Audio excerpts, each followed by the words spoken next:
গরিব মেয়ের হোলি উৎসব। লালাপুর নামের একটা গ্রামে একটা মিষ্টি মেয়ে বাস করত। ওর নাম ছিল কবিতা। কবিতার বাবা মা অনেক গরিব ছিল। কবিতা যে স্কুলে পড়তো সেই স্কুলের সবাই ধনী পরিবারের ছিল। তারা সবাই কবিতাকে নিয়ে হাসাহাসি করত। সামনেই হোলি উৎসব ছিল, আর তাই কবিতার স্কুলের মেয়েরা বলতে শুরু করে, শোন, এবার কিন্তু আমরা হোলি উৎসবে অনেক আনন্দ করব, নাচ গান করব, মজার মজার খাবার খাবো, আর অনেক অনেক রং আনবো। লাল, নীল, হলুদ, বেগুনি যত রং আছে মাকে বলবো সব রং এনে দিতে। এই মিলি, এই লিলি, এই তোরা সবাই কিন্তু আসবি।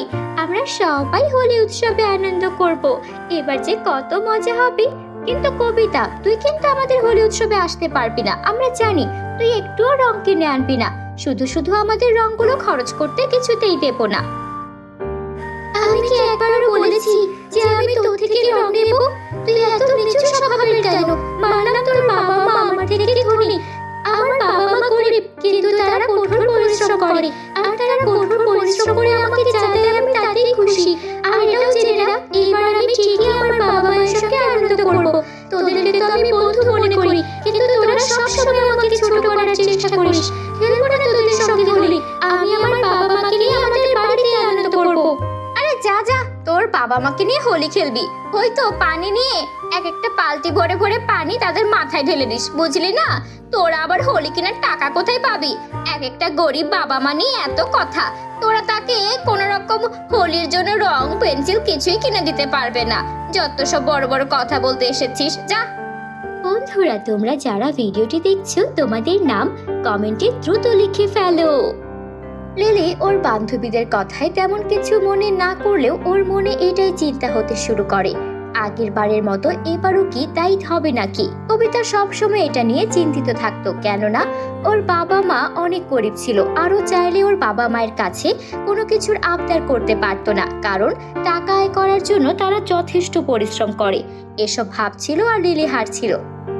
ও ভাবছিল যেভাবেই হোক এবার হোলি উৎসবের জন্য টাকা কোনো না কোনো ভাবে ম্যানেজ করতেই হবে। হঠাৎই ও দেখতে পায় একটা গাছের নিচে একজন বৃদ্ধা বসে আছে। এই কি, আপনি এভাবে গাছের নিচে বসে আছেন কেন এমন ভর দুপুরবেলা? আপনার তো রোদ পাবে, আর রোদে তৃষ্ণাও লাগবে। আপনি কি জলপানি কিছু খাবেন? আমাকে বলুন। আর আমার বাড়ি এখান থেকে কাছেই, আপনার কোনো সাহায্য লাগলে সেটাও বলুন, আমি আপনাকে সাহায্য করব। আপনি কোনো কিছু না ভেবে বলতে পারেন। আপনার কি ক্ষুধা লেগেছে? আমি কি আপনার জন্য একটু খাবারের ব্যবস্থা করব? এখানে নাটক করতে এসেছো? আমাকে জল পানি খাওয়াবে, খাবার খাওয়াবে? সেই সকাল থেকে বসে আছি, কতজনের কাছে কত সাহায্য চাইলাম, কেউ আমাকে সাহায্য করতে পারলো না। অসহায়ের মতো বসে আছি, আর তুমি কি না কোথা থেকে এসে আমাকে বলছো আমাকে সাহায্য করবে? কত রকম নাটক করতে পারো।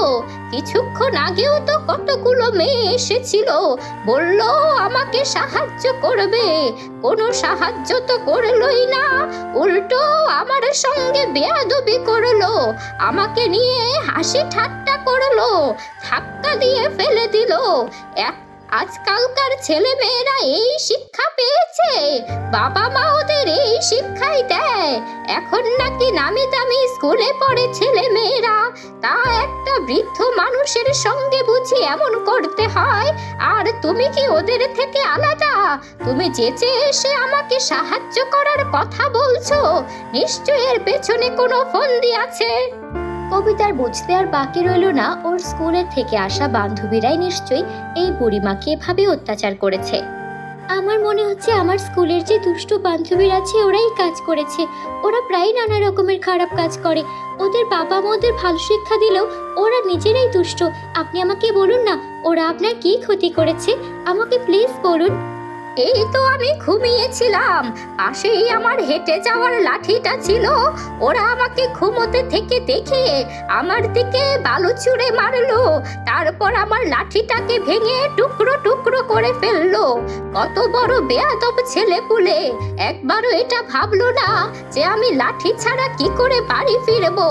বাড়িতে বুঝি ওদের দাদি নানি নেই, এই জন্য একটা অসহায় বৃদ্ধার সঙ্গে এমন খারাপ আচরণ করলো। এবার তুমি বলো, লাঠি ছাড়া আমি কিভাবে বাড়িতে যাব? ভেবে দেখো তো তুমি। ওরা আপনার লাঠি ভেঙে দিয়ে অনেক অন্যায় করেছে, তবে আপনি চিন্তা করবেন না। আপনাকে তো আগেই বলেছি আমার বাড়ি এই কাছেই। আমার বাবা মা অনেক ভালো। এটা ঠিক আমরা গরিব, কিন্তু তারপরও তারা সবাইকে উপকার করে। আর যদি আমি আপনাকে তাদের কাছে নিয়ে যাই, তারা খুশি হবে। আর তারা নিজের ইচ্ছাতে আপনাকে একটা লাঠিও বানিয়ে দেবে। আপনি না হয় আমাদের বাসায় কিছুক্ষণ বসে বিশ্রামও করে নেবেন। এই ভর দুপুরবেলা কোথাও যেতে হবে না। তারপর কবিতা সেই বুড়ি মাকে ধরে ধরে বাড়িতে আনলো, আর ওর বাবা মাকে এক এক করে ওর বান্ধবীদের করা অপকর্মের কথা বলল। ওদের বাবা মাও এটা শুনে খুবই খারাপ বোধ করলো। আর তখন কবিতার বাবা মা সিদ্ধান্ত নিল তারাই সেই বুড়িমার জন্য লাঠি বানিয়ে দেবে। লাঠি বানানোর পর বুড়িটা পরি হয়ে গেল। তোমরা সত্যি অনেক ভালো মানুষ। এত ছোট্ট একটা মেয়ে এত ভালো হতে পারে। পরিরাজ্য থেকে আমি এসেছিলাম একটা ভালো পরিবারের উদ্দেশ্যে, যাকে এই পরিরাজ্য থেকে আমরা পরিদের পক্ষ থেকে উপহার দিতে পারবো। প্রতি বছর এই হোলি উৎসব পালন করার জন্য আমি পরিরাজ্য থেকে কিছু না কিছু উপহার নিয়ে আসি, আর এবারও তাই হয়েছে। আমি পরিরাজ্য থেকে এসেছি একটা ভালো পরিবার, একটা সৎ পরোপকারী উপহার দেওয়ার জন্য। যেই পরিবার অন্যের সাহায্য করে, সে গরিব হোক আর ধনী হোক, আমি তাকে সাহায্য করতাম। সেই সকাল থেকে তারই সন্ধানে ছিলাম, কিন্তু কোনো মানুষ পেলাম না। কবিতা, তুমি অনেক ভালো কাজ করেছো। তোমার বাবা মাও যেমন ভালো, তুমিও তেমন ভালো। সৎ সন্তান এবং সৎ পরিবার দুটো দেখেই আমি অভিভূত হয়েছি। এই নাও, এটা জাদুর পিচকারি। এটা তোমাদের সব চাহিদা পূরণ করবে। হোলিও খেলতে পারবে, তার সাথে টাকাও পাবে। এই বলে পরি চলে গেল। পরি চলে যাওয়ার পর কবিতা ওর বাবা মায়ের সঙ্গে সেই পিচকারির সাহায্যে অনেক অনেক হোলি খেললো, নানা রকমের রং ওড়ালো, তারপর গায়ে রং মাখলো। আর তারপর পরির কথা সত্যি কিনা সেটা যাচাই করার জন্য সেই পিচকারির কাছ থেকে টাকাও চেয়ে নিল। যেই টাকা দিয়ে ওদের সব অভাব দূর হয়ে গেল। ওরা আর আগের মতো গরিব রইল না। ওদের কাছে বাড়ি গাড়ি সব চলে আসলো। ওরা অনেক আনন্দে জীবন কাটাতে পারত সেই জাদুর পিচকারির সাহায্যে। কিন্তু তাতেই ওরা থেমে থাকেনি। ওরা সিদ্ধান্ত নিল এই পরীর দেওয়া জাদুর পিচকারির ওরা সঠিক ব্যবহার করবে। আর তাই ওরা ঠিক করলো গ্রামের অসহায় দুঃখী মানুষদেরও এই জাদুর পিচকারির টাকা দিয়ে সাহায্য করবে। এরপর ওরা জাদুর পিচকারির কাছ থেকে অনেক অনেক টাকা চেয়ে নিল, আর এক এক করে গ্রামবাসীদের সাহায্য করতে থাকলো। বন্ধুরা, গল্পটি তোমাদের কাছে কেমন লেগেছে দ্রুত কমেন্টে লিখে জানাও। আর তোমরা যারা আমাদের চ্যানেলে সম্পূর্ণ নতুন, এমন মজার মজার গল্প দেখতে চ্যানেলটিকে এখনই সাবস্ক্রাইব করে বেল আইকন অন করে দাও। Bye bye.